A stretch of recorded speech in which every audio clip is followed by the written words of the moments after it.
Assalamualaikum warahmatullahi wabarakatuh. Pada hari ini kita akan belajar dasar-dasar penulisan berita. Sebelum kita menginjak ke bagaimana cara menulis berita dengan benar, jenis-jenis berita, kita harus tahu terlebih dahulu apa sih berita itu. Berita itu laporan terkini atau tercepat, menarik, penting, bernilai bagi halayak. Orang ingin tahu atau perlu tahu. Yang keenam, faktual. Nah, berita adalah laporan tercepat mengenai fakta atau ide terbaru yang benar, menarik, penting bagi sebagian orang halayak yang melalui media berkala seperti surat kabar, radio, televisi, media internet, dan masih banyak lainnya. Nah, apa sih faktual, fakta, dan fiksi?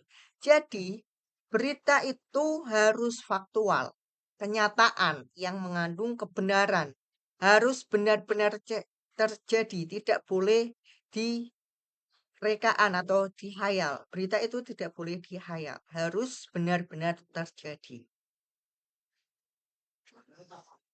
Kemudian ada beberapa jenis dari berita itu. Yang pertama itu ada strike news. Strike news itu berita langsung. Nah, berita ini dibuat laporan peristiwa yang ditulis secara singkat, padat, lugas, dan apa adanya.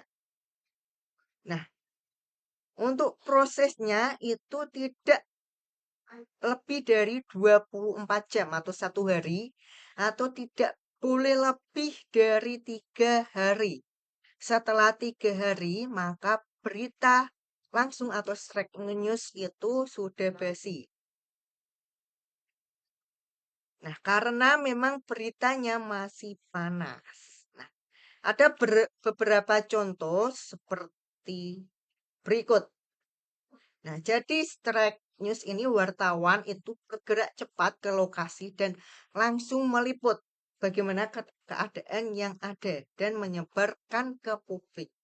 Nah, apabila wartawannya itu di beda lokasi atau lainnya, maka wartawannya itu menghubungi ke pihak yang ada di lokasi tersebut atau narasumber tersebut hubungi melalui telepon atau WA seperti itu.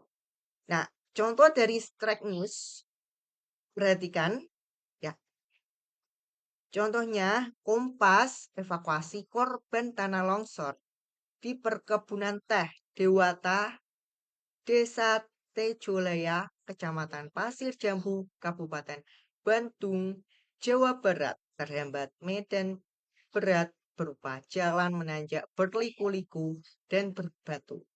Pukul 16.00 Rabu tanggal 24 Februari evakuasi terpaksa dihentikan karena khawatir longsor susulan akan terjadi. Setelah hujan deras kembali mengguyur kawasan perkebunan tersebut. Hingga pukul 20.00 jumlah korban yang ditemukan dari timbunan longsor sebanyak 19 orang dari 43 nama yang dilaporkan hilang oleh keluarganya. Sebelum diserahkan kepada keluarga, korban yang ditemukan dibawa ke masjid setempat yang berjarak sekitar 500 meter dari lokasi longsor. Jadi strike news ini harus ada unsur 5W+1H seperti itu. Kemudian yang kedua ada opinion news atau berita berpendapat. Berita ini mengenai pendapat, pernyataan atau gagasan seseorang, biasanya pendapat para cendekiawan, sarjana, ahli atau pejabat mengenai suatu peristiwa. Nah, yang berhak memberikan opini adalah narasumber yang merupakan figur masyarakat yang sudah saya sebutkan tadi. Yang terpenting adalah topik dengan narasumber yang dipilih sesuai dengan jenis bidang ahlinya. Karena jika pilih secara acak, maka sumber kredibilitasnya patut dipertanyakan. Nah, contohnya seperti ini. Dalam pembukaan UUD 1945, itu jelas bahwa Indonesia sebagai negara bertujuan untuk membentuk suatu pemerintah negara Indonesia yang melindungi segenap bangsa dan seluruh tumpah darah Indonesia dan untuk memajukan kesejahteraan umum. Patut menjadi catatan lahirnya Undang-Undang Republik Indonesia Nomor 8 Tahun 2016 tentang penyandang disabilitas karena menimbang bahwa sebagian besar penyandang disabilitas di Indonesia hidup dalam kondisi rentan. Tentu saja dari semua itu untuk mewujudkan keadilan sosial bagi seluruh rakyat Indonesia. Zimli Asyidiki. Nah, ini merupakan sebuah pendapat mendefinisikan UUD 1945 merupakan konstitusi kemanusiaan, yaitu Undang-Undang Dasar yang mendasarkan diri pada filosofi kemanusiaan yang adil dan beradab. Nah, kemudian selain itu ada juga interpretatif news. Itu berita interpretatif.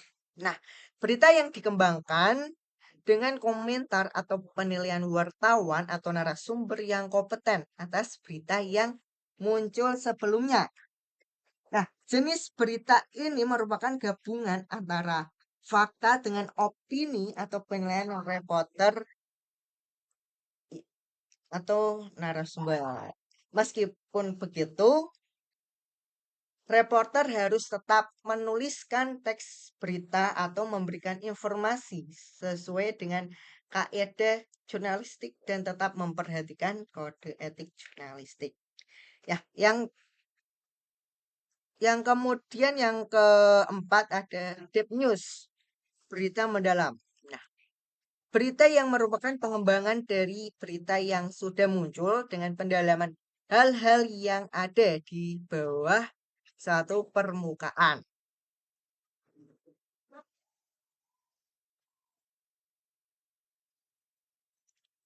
Yang kelima ada explanatory news, berita yang sifatnya menjelaskan dengan menguraikan sebuah peristiwa secara lengkap dan penuh data.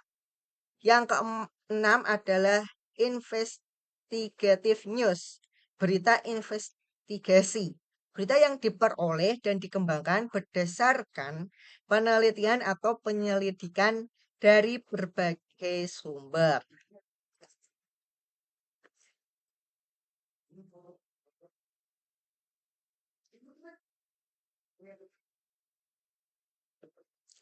Nah, kemudian ada struktur berita. Nah, struktur berita itu ada 4. Ada title, leg, lead, body, dan leg. Title ini judul. Nah, dimulai dari hal-hal yang paling penting di bagian atas, makin ke bawah semakin kurang penting. Nah, maksudnya apa? Maksudnya semakin ke bawah itu berarti bukan berarti tidak penting. Nah, hal ini dimaksudkan untuk memberikan kemudahan kepada pembaca untuk langsung ke inti berita. Jadi di bagian di berita itu yang paling penting di bagian atas-atas, kemudian makin ke bawah itu makin tidak penting atau untuk penambahan berita di bagian atasnya seperti itu. Nah, ada beberapa nilai berita. Yang pertama ada penting. Ini menyangkut kepentingan orang banyak. Jadi berita itu harus informatif atau berguna. Nah, kemudian ada aktualitas, terbaru, terkini, dan terupdate.